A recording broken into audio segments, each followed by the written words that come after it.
ભેજ મોટામિયા દરગાહ ખાતે ચૈત્રી પૂનમના ઉર્ષની ઉજવણી કરાઈ હતી।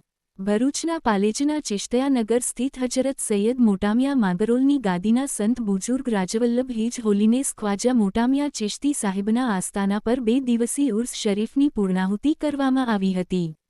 ઘેર ઘેર ગાય પાળોનો બોધ આપનાર, કોમી એકતાના પ્રખર હિમાયતી, ઘેર ઘેર વૃક્ષો વાવો, માનવસેવા, કોમી એકતા, ભાઈચારો, વ્યસનમુક્તિના પ્રણેતા, શિક્ષણ, ઘેર ઘેર સંસ્કાર મેળવો તેમજ આધ્યાત્મિક પ્રગતિ જેવા ઉપદેશ આપતી પરંપરાગત ઐતિહાસિક મોટામિયા માંગરોલની ગાદી સાથે સંકળાયેલા પાલેજ સ્થિત વિશ્વવિખ્યાત સંત રાજવલ્લભ હિજ હોલીનેસ ખ્વાજા મોટામિયા ચિશ્તી ત્રીજા સાહેબનો વાર્ષિક ઉર્સ શરીફની દર વર્ષે ચૈત્ર સુદ પૂનમે 2 દિવસ માટે ઉજવણી થાય છે। દેશ વિદેશથી અહીં હજારોની સંખ્યામાં હિન્દુ મુસ્લિમ સંપ્રદાયના લોકોની મેદની કોમી એકતાનું ઉદાહરણ પૂરું પાડે છે। કાર્યક્રમ સ્થળે સૈયદ સલીમુદ્દીન ચિશ્તી સાહેબ તેમજ ડો મતાઉદ્દીન ચિશ્તી સાહેબ આવી પહોંચતા હાજર જનમેદનીએ પોતાની જગ્યા ઉપર ઊભા થઈ બંને મહાનુભાવોનું સ્વાગત કર્યું હતું।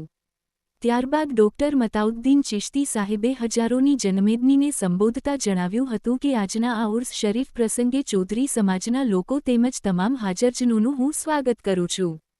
ડો મતાઉદ્દીન ચિશ્તી પીરઝાદાએ પોતાના વક્તવ્યમાં સૂફીવાદ વિશે ઘણી લાંબી વાત મૂકી સમજાવ્યું હતું।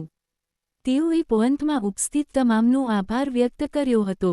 ઉર્સ શરીફ પ્રસંગે પાલેજ પોલીસ દ્વારા ચુસ્ત પોલીસ બંદોબસ્ત ગોઠવવામાં આવ્યો હતો। Report Palej news Gujarati.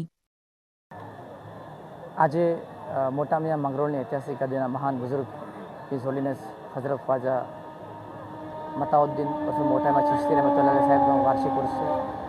વર્ષોની પરંપરા અનુસાર આ ઉર્સ મોટામિયા માંગરોળની ઐતિહાસિક ગાદીના એકમાત્ર અધિકૃત સજાદા નશીન હિઝ હોલીનેસ હઝરત ખ્વાજા સૈયદ સલીમુદ્દીન ફરીદુદ્દીન ચિશ્તી સાહેબના સાનિધ્યમાં ઉજવવામાં આવે છે। અહીંયા હિન્દુ, મુસ્લિમ, શીખ, ઈસાઈ દરેક ધર્મના લોકો આવીને કોમી એકતાનું ઉદાહરણ પૂરું પાડે છે। અને આજે અહીં ઉપસ્થિત જનમેદનીને મારો એ જ સંદેશ કે આપણે સૌ ભેગા મળીને સમાનતા, માનવતા, કોમી એકતા, ભાઈચારો, શિક્ષણ મેળવો તેમજ વ્યસનમુક્તિ અને ઘેર ઘેર સંસ્કરણ જેવા મોટામિયા માંગરોળની ગાદીના સિદ્ધાંતોને ઘરે ઘરે પહોંચાડીએ અને આ બુઝુર્ગોના ફેઝથી ફૈઝિયાત થઈએ। આજના ડિજિટલ યુગમાં ખાસ કરીને યુવા પેઢીને શું સંદેશ આપે?